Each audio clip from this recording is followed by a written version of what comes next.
Three stocks I think are still buys in this bull market. The first one is Palantir. Now, Palantir just reported earnings, and the stock is up 81% year to date. They achieved their seventh consecutive quarter of GAAP profitability, bringing their net income up to 134 million. Also, they have a rule of 40 of 64, which is crazy. That's their combined revenue growth rate and operating margin. The higher the percentage goes, the harder it's going to be to increase it. So Palantir increasing 7 percentage points is crazy on a quarterly basis. Their commercial revenue grew 33% on a year-over-year basis, and their US commercial revenue grew 55% to 159 million. Also, their government revenue grew at 23%, and their US government revenue grew at 24% to 278 million. Their total revenue grew at 27% to 678 million, and if you exclude their strategic commercial contracts, they grew 30% on a year-over-year basis. Also, their US commercial customer count almost doubled on a year-over-year basis, growing at 83%. 83% in this economy. And their total customer count grew at 41%, and their commercial customer count grew at 55% on a year-over-year basis. Now, they ended their recent quarter with 4 billion in cash with no debt. Their cash from operations went up to 144 million, and their adjusted free cash flow went up to 149 million, and it's right here as well. Their adjusted free cash flow going from 96 to 148 million. Literally half of what they had a year ago.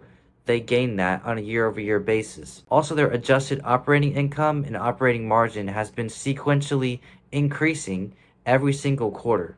And they didn't just beat their expectations. They raised their guidance on revenue, on their US commercial revenue, and their income from operations. Also, their flywheel marketing strategy, which is just when happy customers refer other customers and the cycle repeats, it's a big reason for why their US commercial customer count grew at 83%. Right, they've done it with 1,025 plus organizations in the US and around the world. It helps them save money and it helps them save time, which is two very valuable things that a company needs. Also, Palantir just partnered up with Microsoft, one of the biggest companies in the world. And I think this is due to the AIP, right? Their flywheel marketing strategy.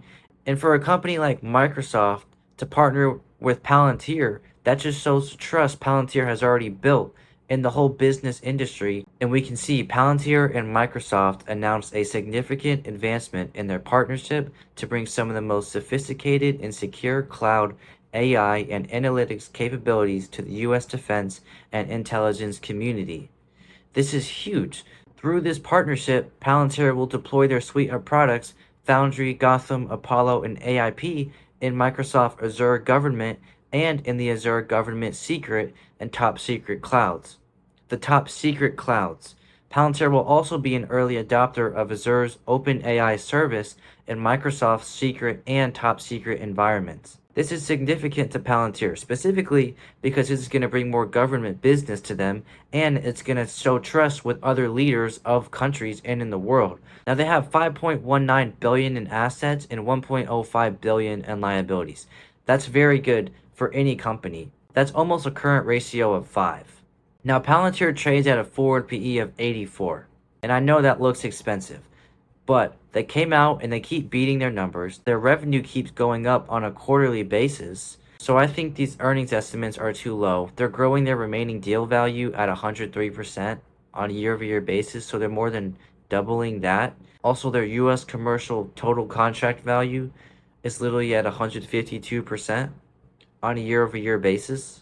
They almost doubled their US commercial deals closed on a year-over-year basis. And don't forget, they have a rule of 40 of 64, which is very important for a SaaS or software as a service company, which is what Palantir basically is, because that also helps define why the PE ratio is going to be high. The PE ratio is going to be higher because they're growing at a faster pace. And also the AI market is projected to grow at a 36.6% CAGR, which means that the AI industry will be over $1 trillion industry. And the software side is only going to grow, which Palantir is literally like the main benefiter. And there's no company like Palantir. That's what makes Palantir's moat so effective. The next stock I'm buying is Nvidia. It's up 45% in the past 6 months, But I don't think that this pullback we've seen recently is justified. I think it's because of how much negative sentiment has been around the market, right? You've had the jobs growth scare, you've had unemployment, you've had fear of inflation going out of control, the Fed keeping interest rates higher for too long, the Somme rule, all this kind of stuff. But honestly, nothing has changed fundamentally for Nvidia. I mean, their quarterly revenue has kept going up on a quarterly basis, and they keep beating their numbers and their whisper numbers. Their revenue was up 262% on a year-over-year basis. Operating income was up 690%. Net income was up 628%. Diluted EPS was up 629%. We all know these aren't normal numbers. Now their free cash flow grew from 11.2 billion to 14.9 billion on a quarterly basis. And with their current cash, just with their cash and cash equivalents, they can pay off all of their debt. All of their total liabilities they can pay off, and they would still have close to 4 billion cash left over. One of the bear cases about Nvidia is the demand problem, and I don't think this is justified. And Jensen Huang came out and said demand for both platforms will outstrip supply well into 2025, well into next year.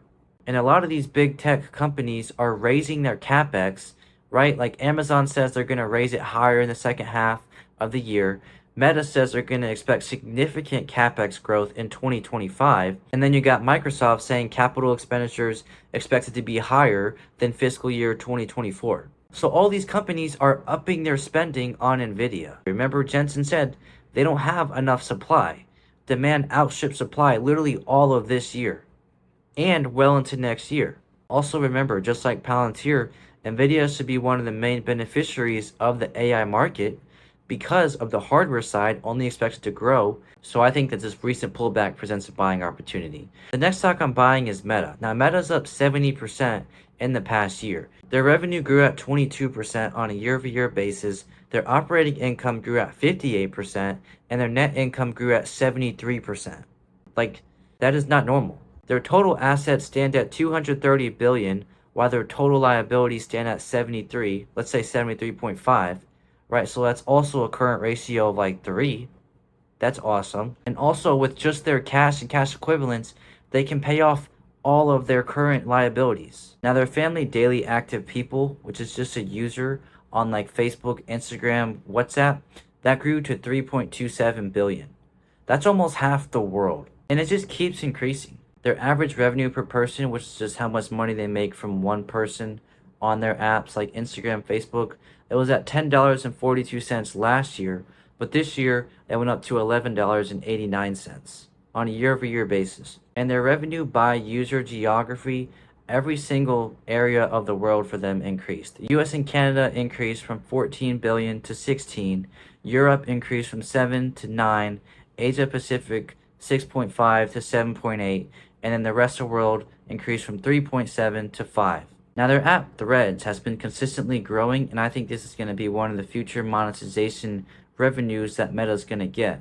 They said on their earnings call, another bright spot is Threads, which is about to hit 200 million monthly actives. We're making steady progress towards building what looks like is going to be another major social app. And because Meta invests aggressively into AI, they're starting to reap rewards from it. They say it used to be that advertisers came to us with a specific audience they wanted to reach, like a certain age group, geography, or interest.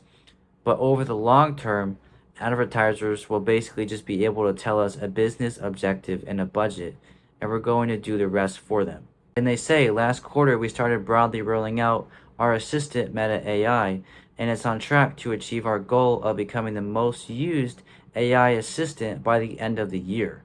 So it'll be basically the most popular one by the end of the year. Now Meta trades at a forward PE of about 24, but the S&P 500 trades at a forward PE of about 22. We can see with the forward PE of 22, which is the S&P 500, if we look at the quarter 3 2024, analysts are projecting earnings growth of 5.4% and revenue growth of 4.9.